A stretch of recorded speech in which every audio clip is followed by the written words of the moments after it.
প্রিয় শিক্ষার্থী বন্ধুরা, তোমরা তোমাদের শিক্ষার সমস্ত তথ্য জানতে এবং সকল সমস্যার সমাধান জানতে এখনই জয়েন করো আমাদের ফেসবুক গ্রুপে। ফেসবুক গ্রুপের লিংক দেওয়া আছে ডিসক্রিপশন বক্সে। স্বাগতম সবাইকে ওয়াইস পয়েন্ট একাডেমিতে। আশা করি সবাই ভালো আছো।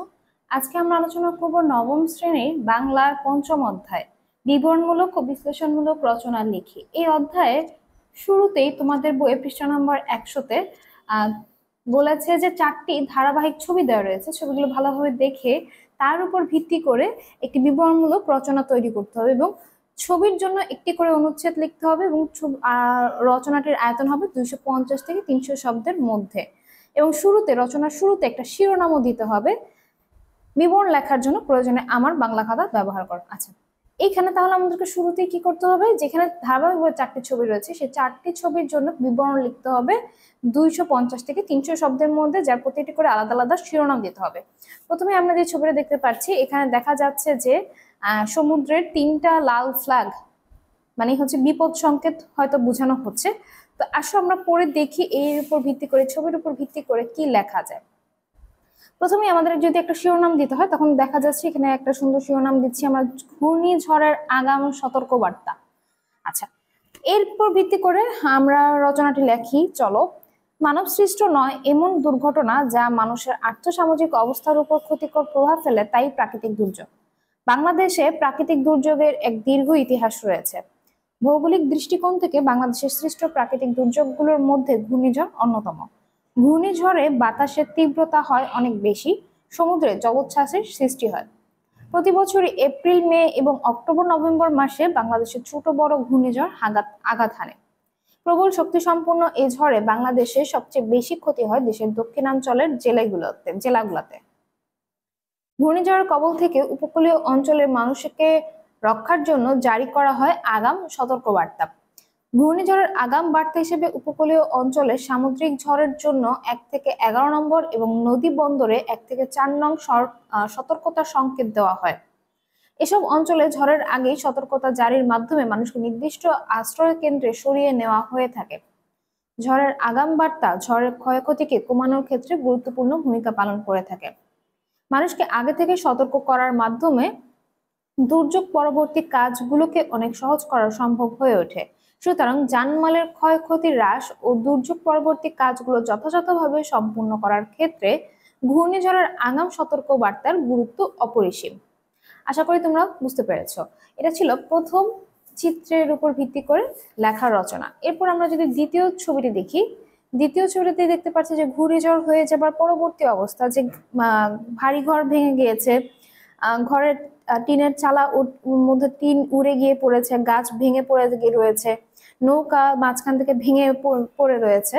এরপর ভিত্তি করে আমরা পরবর্তী অনুচ্ছেদ 2-এ আমরা যে শিরোনামটি দিতে পারি তা হচ্ছে ঘূর্ণিঝড়। এর উপর ভিত্তি করে চলো আমাদের রচনাটি কিরকম হবে পড়ে নেই। বাংলাদেশের প্রাকৃতিক দুর্যোগগুলোর মধ্যে ঘূর্ণিঝড় অন্যতম। ঘূর্ণিঝড়ের বাতাসের তীব্রতা হয় অনেক বেশি, কখনো কখনো তা ঘন্টায় 250 কিলোমিটার বেগে বয়ে যায়। সমুদ্রের সৃষ্টি হয় জলোচ্ছ্বাসের। প্রতি বছরই এপ্রিল, মে এবং অক্টোবর, নভেম্বরে বাংলাদেশে ছোট বড় ঘূর্ণিঝড় আঘাত হানে। প্রবল শক্তি সম্পন্ন এই ঝড়ে বাংলাদেশের সবচেয়ে বেশি ক্ষয়ক্ষতির শিকার হয় চট্টগ্রাম, কক্সবাজার, নোয়াখালী, খুলনা, বরিশাল ও পটুয়াখালী উপকূলীয় অঞ্চল এবং সমুদ্র তীরবর্তী দ্বীপসমূহ। 1970 সালে মেঘনা মোহনায় প্রবল ঘূর্ণিঝড় ও জলোচ্ছ্বাসে প্রায় 3 লক্ষ মানুষ প্রাণ হারায়। গবাদি পশু ও ফসলেরও ক্ষতি হয় প্রচুর। 1991 সালে বাংলাদেশের উপকূলীয় অঞ্চলে দিয়ে বয়ে যাওয়া প্রচন্ড ঘূর্ণিঝড় ও জলোচ্ছ্বাসে 1.5 লক্ষ মানুষের মৃত্যু হয়। সম্পদ হানি হয় 600 কোটি টাকার। 2007 সালে বাংলাদেশের দক্ষিণ পশ্চিম উপকূলে আঘাত হানে প্রচন্ড শক্তিসম্পন্ন ঘূর্ণিঝড় সিডর। এতেও জানমালের ব্যাপক ক্ষয়ক্ষতি হয়। বিশ্বের একমাত্র ম্যানগ্রোভ বন সুন্দরবন ক্ষতিগ্রস্ত হয় সবচেয়ে বেশি। এছাড়া আইলা, নার্গিস, মহাসেন ও বুলবুল নামে বড় ধরনের ঘূর্ণিঝড় আঘাত হানে বাংলাদেশের বুকে। এই ছিল 2 নাম্বার চিত্রের উপর ভিত্তি করে লেখা রচনা। 3 নাম্বার চিত্রটা দেখো, এখানে আমরা দেখতে পাচ্ছি একটা আশ্রয় কেন্দ্র, যেখানে নৌকা করে করে মানুষ আসছে এবং একটা উঁচু ভবনে আশ্রয় নিচ্ছে। তাহলে এর উপর ভিত্তি করে 3 নাম্বার অনুচ্ছেদের আমরা বর্ণনাটা কিরকম হবে, তার আগে এটা শিরোনামটা দিয়েছি আশ্রয় কেন্দ্র। প্রাকৃতিক দুর্যোগ থেকে নিষ্কৃতি পাওয়া সম্ভব নয়, তবে গণসচেতনতা সৃষ্টির মাধ্যমে এবং পরিকল্পিতভাবে দুর্যোগ মোকাবেলা করে ক্ষয়ক্ষতির পরিমাণ কমানো যায়।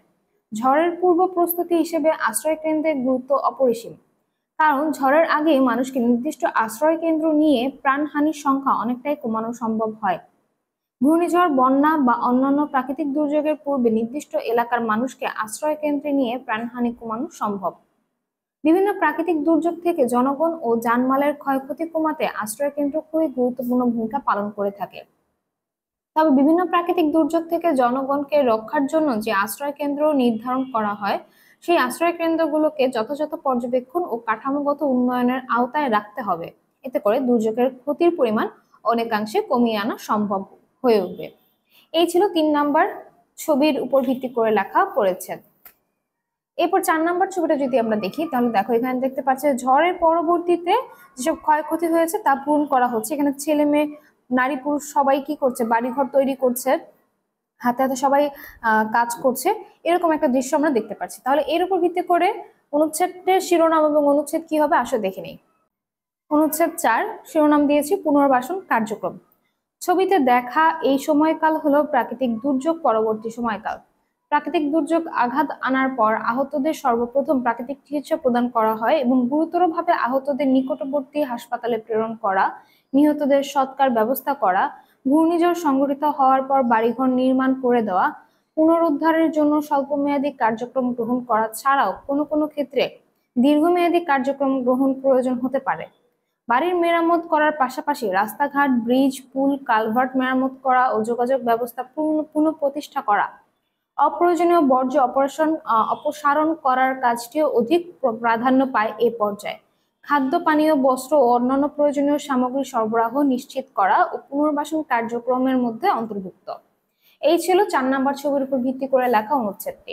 এরপর যেটা বলেছে যে তোমার লেখায় এই রচনাটি সহপাঠীদের দেখা এবং তোমার লেখা সম্পর্কে অন্যদের মতামতের গুরুত্বপূর্ণ অংশ নিচে লেখো। আচ্ছা, তোমার এই লেখাটা অন্যরা কি কি মতামত দিয়েছে সেটা লিখতে হবে। এখানে লেখা সম্পর্কে অন্যদের মতামতের গুরুত্বপূর্ণ অংশ নিচে লেখা হলো। অনুচ্ছেদ এক্ষেত্রে বলে রাখি যে অনুচ্ছেদের চিত্রের সাথে সঙ্গতিপূর্ণ আরো অনেক তথ্য সংযোজন করা কিন্তু যেতে পারে। আমি আমার মতো কিছু তথ্য যুক্ত করেছি, তোমরা এর থেকে বেশি তথ্য সংগ্রহ করে লিখতে পারো। আরো অধিক তথ্য ও উপাত্ত সমৃদ্ধ শব্দ ব্যবহার করা যেতে পারে। বাক্যের ও শব্দের পরিধি আরো বাড়ানো যেতে পারে। বিবরণমূলক রচনার যথাযথ শর্তগুলোর প্রতি আরো সচেতনতা অবলম্বন করা যেতে পারে।